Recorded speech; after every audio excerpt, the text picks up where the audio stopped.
Muito bem, então boa tarde a todos.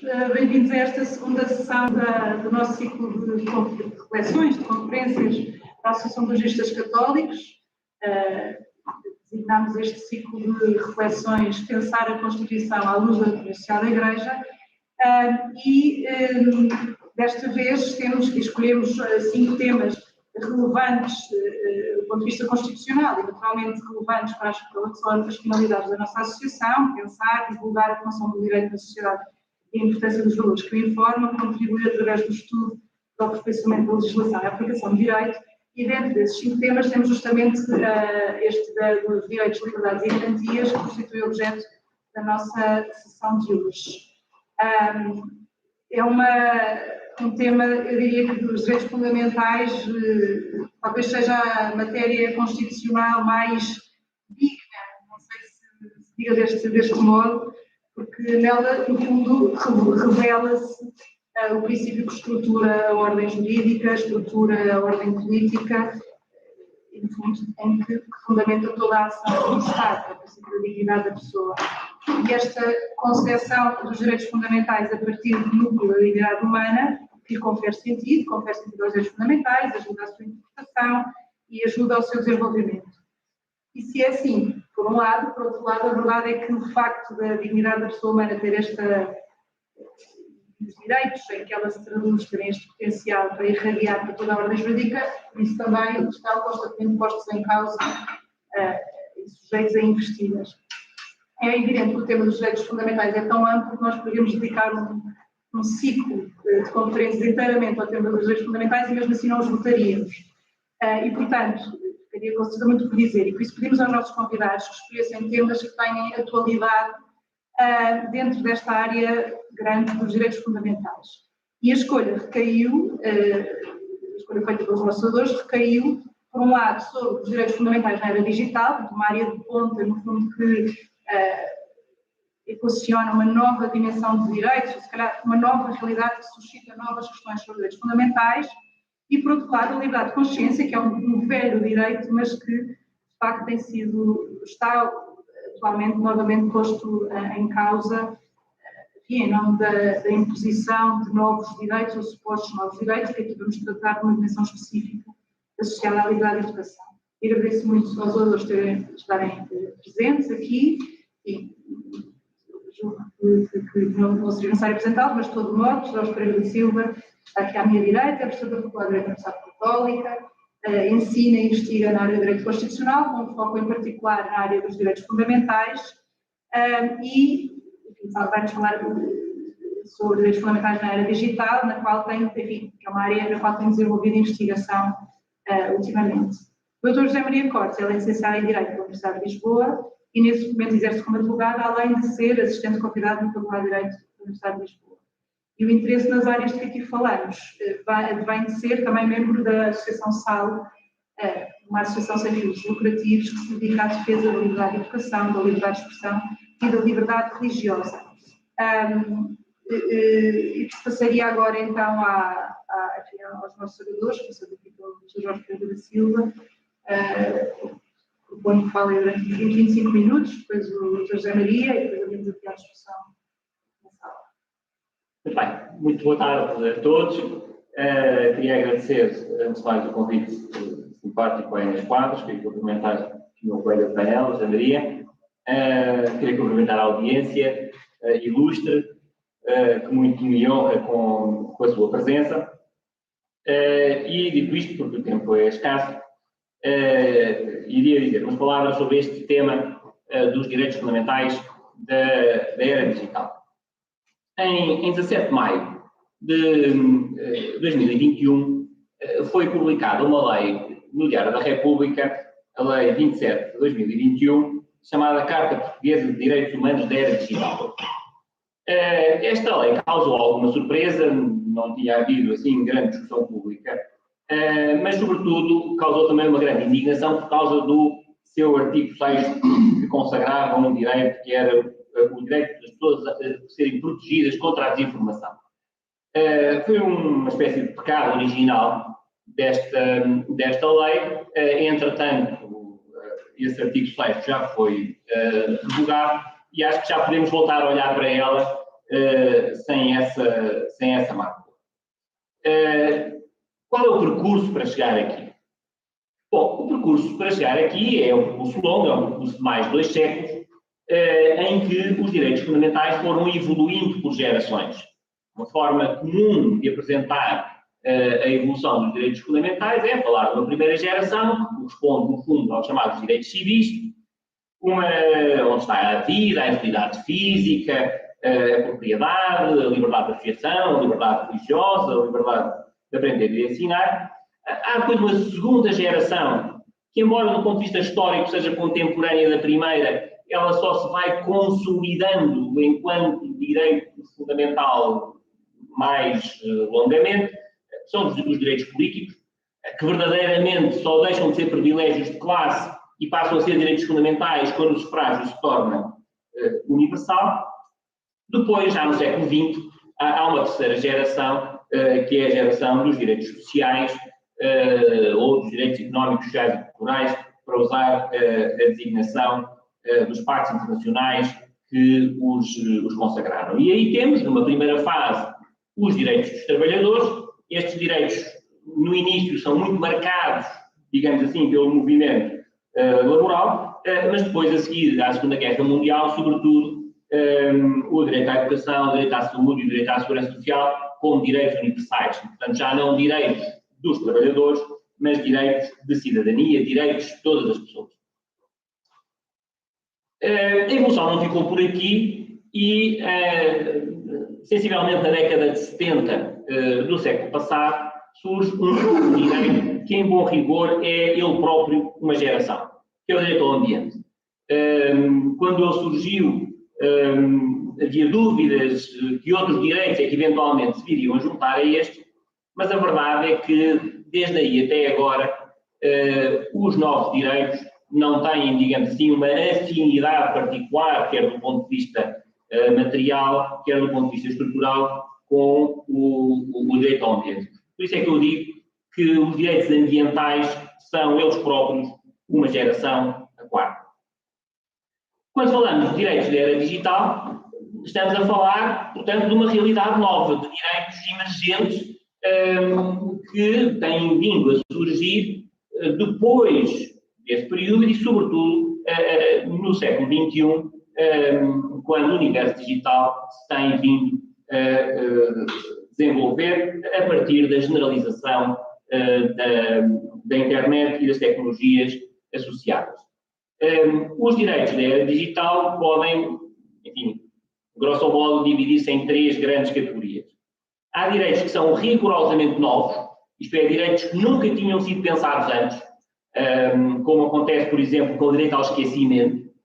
Há alguns direitos que são transpostos, enfim, dos catálogos anteriores, mas que são bastante reconfigurados pelo universo digital e, em particular, pelas tecnologias que estão presentes nesse mesmo universo. E o caso mais emblemático é o da liberdade de expressão, como nós vamos ver no final, onde vou, aliás, concentrar um pouco neste, não posso falar de todos os direitos da era digital, vou concentrar-me um pouco neste problema da liberdade de expressão na era digital, e em particular nas redes sociais. E depois há aqueles direitos que existem no universo digital, da mesma maneira que já existiam no universo físico, como a liberdade de associação ou a liberdade de aprender e de ensinar. Portanto, são direitos que não sofrem particularmente ou não são particularmente ameaçados, porque muitas vezes é esse o ponto,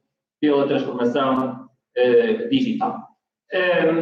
Estes direitos são todos eles macrodireitos, isto é, são feixes de direitos agregados em torno de uma ideia comum. E essas ideias comuns, eu diria que são basicamente 5. Acesso à rede e literacia digital, porque o acesso à rede não é apenas ter uma ligação de banda larga, é também navegar e saber extrair do universo digital as vantagens que ele pode proporcionar. Proteção de dados. O universo digital diz-se muitas vezes que tem nos dados o petróleo que era típico da economia industrial. A metáfora não é rigorosa por várias razões, mas de facto a economia digital e o universo digital é movido a dados e muitas vezes dados pessoais. O direito à segurança na navegação é um pouco menos do que cibersegurança, porque a ideia de cibersegurança, que também é muito importante, compreende outras dimensões que têm a ver com a soberania do Estado, com a segurança de instalações críticas ou serviços críticos. E, portanto, na perspectiva individual, nós estamos a falar, sobretudo, enfim, da nossa segurança enquanto seres que navegam neste novo espaço. A inteligência artificial e, portanto, a proteção das pessoas contra sucessivas aplicações da inteligência artificial, enfim, desde a seleção de pessoas para ingressarem no mercado de trabalho, à concessão de crédito, enfim, a outras análises que são feitas aos perfis das pessoas para, enfim, constituir seguros de saúde e variedíssimas outras aplicações que têm surgido ultimamente. E, finalmente, a liberdade de expressão no espaço digital e, em particular, nas redes sociais. Poderíamos juntar outros. É evidente que na economia digital a proteção dos consumidores é fundamental, portanto, e tem desafios muito especiais, e no mundo laboral podíamos também falar do direito à desconexão, mas eu acho que os 5 grandes núcleos são aqueles que eu enunciei: acesso à rede e a literacia digital, proteção de dados, segurança na navegação, proteção em face à inteligência artificial e liberdade de expressão nas redes sociais. É importante também sublinhar que esta evolução geracional, isto é mais para os juristas, foi acompanhada também por uma transformação na estrutura jurídica dos direitos. Isto é, nós evoluímos de direitos que eram essencialmente direitos negativos, direitos em que se pretendia que o Estado não interviesse e desse mais liberdade às pessoas. Evoluímos daí para direitos positivos, que é o caso típico dos direitos sociais, são direitos a prestações, direitos que se satisfazem pela ação do Estado e muitas vezes por prestações fácticas e materiais do Estado. Depois, sobretudo na década de 70 do século passado, por causa dos direitos dos trabalhadores, os juristas aperceberam-se que os direitos fundamentais também valiam nas relações entre sujeitos privados e, portanto, em relações horizontais, no sentido de que, e não é que entre trabalhadores e empregadores a relação seja rigorosamente horizontal, mas são ambos sujeitos privados, nenhum deles tem poderes de autoridade semelhantes ao Estado, e depois a nova geração, e em particular a quinta geração, tem uma estrutura que é tendencialmente triangular, isto é, o Estado assume a responsabilidade, ou tem que assumir a responsabilidade de proteger os seus cidadãos face a muitas ameaças que vão surgindo no universo digital. É o que acontece na proteção de dados, é o que acontece claramente na inteligência artificial, em que há sujeitos privados em interação e o Estado tem que desempenhar uma função protetora. Quer dizer, não quer dizer que o Estado não possa ser uma ameaça para os nossos dados pessoais, mas são os grandes gigantes da internet, a Amazon, a Meta, a Apple, a Alphabet, que é, como sabem, a detentora do universo Google, que são os grandes colecionadores de dados pessoais e que constantemente reúnem toda a informação disponível sobre nós. Reúnem informação sobre nós que a mais eficiente polícia política não conseguiria reunir uma vida inteira. Através do nosso telemóvel, estas grandes empresas do universo digital têm mais informação íntima sobre cada um de nós do que aquilo que uma polícia política poderia alguma vez imaginar. Bom, esta última geração de direitos é uma geração que reage, portanto, a ameaças tecnológicas. Isto é novo porque grande parte das ameaças tem a ver com a internet, mas, em bom rigor, se nós recuarmos um pouco lá mais para trás, já havia ameaças tecnológicas. O primeiro direito que reage a uma ameaça tecnológica é o direito à privacidade. Não sei se alguém sabe qual é a ameaça tecnológica que gerou, enfim, o primeiro texto jurídico a defender este mesmo direito, não é? The right to privacy. Alguém tem ideia? Máquinas fotográficas que permitiam tirar fotografias em movimento. E, portanto, estamos a falar do final do século XIX, em que os jornalistas iam para a porta dos teatros e das óperas e tiravam fotografias a quem lá estava e depois as fotografias apareciam no jornal. Porque até aí já havia máquinas fotográficas, mas as pessoas tinham que estar paradas para que a fotografia fosse tirada. E, portanto, esta tecnologia revolucionária, que era máquinas fotográficas que se pegavam com as duas mãos, mas permitiam tirar fotografias em movimento e, portanto, permitiam tirar fotografias sem o consentimento das pessoas. E em 1890 é publicado um artigo chamado justamente The Right to Privacy, na Harvard Law Review, defendendo que as pessoas tinham este novo direito que as defendia de uma ameaça tecnológica. A partir daí, tivemos depois outras ameaças tecnológicas, como imaginam, as fotocopiadoras e os gravadores de vídeo foram terríveis para os direitos de autor, e por aí fora, até que nasceu a ovelha Dolly, e imediatamente a seguir à ovelha Dolly, a Convenção de Oviedo foi alterada para proibir a clonagem humana. Portanto, mais uma tecnologia, aqui, biotecnologia, que gerou um novo direito fundamental, que é o direito à identidade genética. Isto é, o direito que nós temos de permanecer únicos e irrepetíveis, é aquilo que nos faz humanos. Em bom rigor, nós dizemos com muita facilidade que somos todos iguais, mas em bom rigor nós somos todos diferentes, e mais do que diferentes, somos únicos e irrepetíveis. A proibição da clonagem é efetivamente a garantia do direito à identidade genética, como a proibição da pena de morte é a garantia do direito à vida, como a proibição de tortura é a garantia do direito à integridade física, como a proibição da censura é a garantia da liberdade de expressão. Até é comum, de facto, na história dos direitos fundamentais, encontrar proibições como garantias de direitos que nós prezamos. É claro que nesta evolução, um dos direitos mais emblemáticos, apesar de ser apenas um segmento do direito à proteção de dados, é o chamado direito ao apagamento, que resulta de uma decisão do Tribunal de Justiça da União Europeia contra o Google. Creio que a história é conhecida.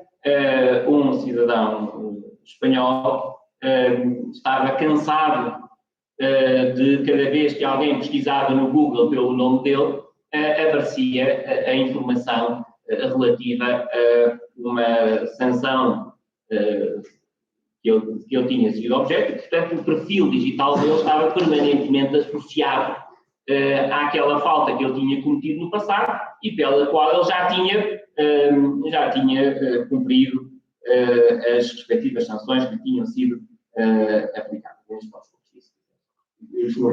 A história... Tá. Pronto. Porque eu já não me recordo se a sanção era natureza criminal ou controle nacional. Eu creio, aliás, que era um problema fiscal, mas ele tinha, digamos assim, pagado a sua dívida à sociedade. E ainda assim, ao contrário daquilo que acontece com o registro criminal, que ao fim de uns anos desaparece, o Google continua a recuperar essa informação. Eu costumo dizer que antes do Google existia, enfim, passado, presente e futuro. Depois do Google, em bom rigor, só existe presente e futuro, porque clicando, não é? Ou clicando ou escrevendo naquele quadradinho do Google, nós conseguimos recuperar para o presente tudo aquilo que aconteceu no passado e que antigamente ficava esquecido nos arquivos da história. Mas o Google tem essa capacidade, não é? De trazer para o presente, com a máxima facilidade, tudo aquilo que aconteceu no passado. Enfim, para além dos motores de busca, como o Google, há depois também o universo das redes sociais. Eu costumo, a propósito das redes sociais, primeiro convocar o romance do Saramago, do Homem Duplicado, mas sobretudo o Fernando Pessoa e os seus heterónimos. Porquê? Em primeiro lugar, o Saramago é importante porque nós nos duplicamos e passamos a ter uma vida no universo físico e uma vida no universo digital, mas as redes sociais permitem mais do que isso. As redes sociais permitem-nos ter vários perfis consoante a rede. Quem conhece estas redes sabe que nós podemos ser uma pessoa no Facebook, podemos ser outra no Instagram, somos seguramente outra no LinkedIn, bastante mais formais, e podemos ser ainda outras coisas noutras redes sociais, eventualmente menos recomendáveis. E, portanto, multiplicamos por várias pessoas. Por que isto é importante? É importante justamente para chegar ao tema da liberdade de expressão. É importante ter consciência que a liberdade de expressão tem se expandido muito à medida que vão evoluindo as tecnologias que a suportam. Quando foi consagrada, nos primórdios do constitucionalismo, a liberdade de expressão significava essencialmente a possibilidade de publicar livros sem que esses livros fossem colocados no índice pro editoro, não é? Depois a liberdade, e eram muito poucas as pessoas que nesse período podiam efetivamente aspirar, tinham a cultura, os meios, a disponibilidade para publicar um livro. E, portanto, a liberdade de expressão, se nós descontarmos aqui a possibilidade de falar com a família à mesa do jantar ou com os amigos num banco de jardim, a liberdade de expressão, a possibilidade de projetar ideias para um universo de pessoas razoável, era um privilégio de muito poucos. Este privilégio foi-se alargando quando passámos do livro para o jornal, e em particular para o jornal diário, aumentou ainda mais quando passámos para a rádio e para a televisão, mas ainda assim havia muitas limitações. Porquê? Porque, enfim, os livros são difíceis e dispendiosos de imprimir, os jornais têm uma dimensão limitada, não podem têm que ser produzidos todos os dias e distribuídos todos os dias e, portanto, não podem ter conteúdos ilimitados. A rádio e a televisão têm uma limitação que o dia só tem 24 horas. E dessas 24 horas, as pessoas, uma parte significativa do tempo estão a dormir e, portanto, o tempo útil de emissão acaba de ser até inferior. O editor, quer no livro impresso, quer no jornal, quer na rádio, quer na televisão, é essa função de selecionar o que pode ser publicado e o que não pode ser publicado. Portanto, isto é muito limitador, digamos assim, da liberdade de expressão. Quando é que isto muda? Muda definitiva e radicalmente com a internet e, em particular, com as redes sociais. Aqui um período transitório da blogosfera, mas as redes sociais, e eu imagino que esta afirmação possa ser polémica, as redes sociais estão para a liberdade de expressão como o sufrágio universal está para o direito de voto. As redes sociais universalizaram a liberdade de expressão. Com as redes sociais, todas as pessoas têm liberdade de expressão. E não deixa de ser curioso, e portanto a liberdade de expressão, como eu disse, era um privilégio de poucos. Esses poucos foram se alargando à medida que as plataformas tecnológicas foram mudando, mas ainda assim, se nós pensarmos na década de 90 do século passado e nos primeiros anos deste milénio, contavam-se pelas centenas ou eventualmente pelos milhares as pessoas que tinham acesso a projetar a sua opinião, a sua voz para um universo de pessoas relativamente alargado.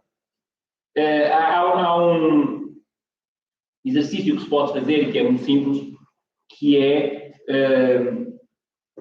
olhar para aquelas pessoas que normalmente vociferam contra as redes sociais e perguntar: antes das redes sociais, estas pessoas já tinham acesso ao espaço público?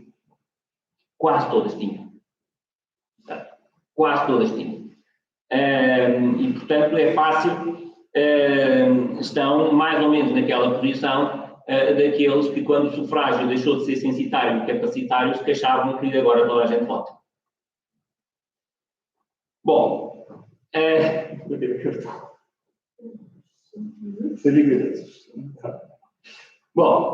obrigado. O que é que fazem as redes sociais? É importante perceber, digamos assim, o modelo de negócio das redes sociais, que é um modelo extraordinário. Porquê? Porque as redes sociais, antes de mais, fazem negócio com conteúdo que não produzem. O conteúdo é gerado pelos utilizadores.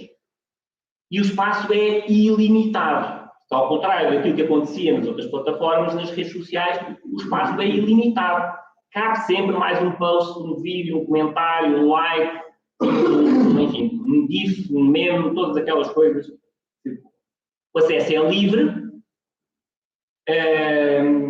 e basta que as pessoas subscrevam um contrato de adesão. No fundo, clicam nos quadradinhos dizendo concordo, concordo, concordo e, evidentemente, fornecem os seus dados. Quando se diz que o acesso é livre, não quer dizer que o acesso seja gratuito. As pessoas pagam justamente o acesso à rede, este direito a ver e serem vistas na rede, através da partilha dos seus dados pessoais. São, evidentemente, empresas privadas que operam em múltiplas jurisdições, isso dá-lhes uma grande vantagem, porque, como imaginam, sei lá, o Facebook tem 2,6 mil milhões de utilizadores. Se Portugal quiser disciplinar as redes sociais, imagino que Mark Zuckerberg não perca propriamente o sono, não é? Porque em Portugal, na melhor das hipóteses, há 2 milhões dos seus 2,6 mil milhões, não será propriamente um mercado relevante, e portanto a regulação das redes sociais tem que ser feita a uma escala relevante. E já vamos ver a escala relevante, para aquilo que nos importa é a União Europeia. Em que é que isto interfere com a liberdade de expressão? As redes sociais fazem dois tipos de controle que simplificamente podem chamar por hard control e soft control. O que é o soft control? Começando por aqui, é a prioridade na publicação. O que é o hard control? É o que é que pode ser publicado e o que é que não pode ser publicado. Este hard control, muitas vezes, degenera, digamos assim, ou resvala para quem é que pode publicar e quem é que não pode publicar. E daí, muitas vezes, as decisões de expulsão de pessoas da rede. Mas insistindo um pouco neste ponto. As redes sociais, naquilo que se chama soft control, o que fazem, antes de mais, é colocar conteúdos patrocinados. Publicidade. Isto é uma fonte de receita para a rede, como é evidente. Fazem priorização dos conteúdos dos utilizadores, basicamente com 4 critérios. O interesse